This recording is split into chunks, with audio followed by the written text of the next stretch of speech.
Eating liquid gold honey is eating life. Hello, beautiful family. So once again, in the spirit of talking about using honey and bee products topically, so did you know that if you get a burn, you can put honey, especially we recommend the gallberry honey from Liquid Gold Honey because it has the most live enzymes, immediately on the burn. Guess what it does? Three major things. First, it actually stops it from hurting so much. Kind of like soothes the burn and the pain. Number two, it actually heals the area. Number three, it actually prevents scarring.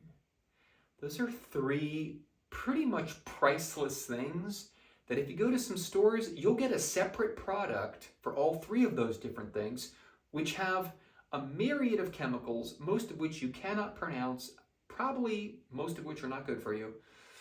And this is all with the special highest grade honey from Liquid Gold Honey. And did you know that in World War II, I got reports from Russian people that I have been close with that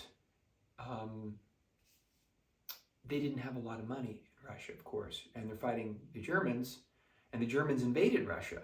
And they don't really teach this in American history. But anyway, Russia took major losses, and over 11 million Russians were killed by the Germans who invaded Russia. So even to this day, there's a little bit of apparently a little bit of animosity between Russia and Germany, because in World War II, when the Germans invaded, we're not here to talk about history. But anyway, the point is some of these Russians got injured on the battlefield. They didn't have antibiotics to go around to all the troops. But what did they have? Well, maybe one person in the field, in the battalion, had a little bit of honey, some good quality honey. They put it on the wounds. And I'm not talking about little cuts and scrapes, I'm about serious wounds. What did it do? Worked just like antibiotics. They also had propolis out there, and they made it into a liquid form.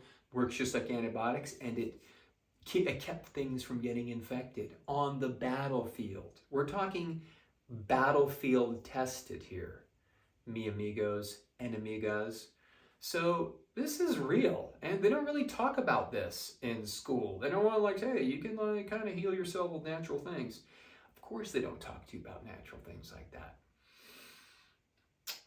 I mean, if you really want to talk about that, that's probably why the Rockefellers in 1895 donated $1 million to the top 5 medical universities. And $1 million in 1895 is roughly equivalent to about between 300 and 400 million now.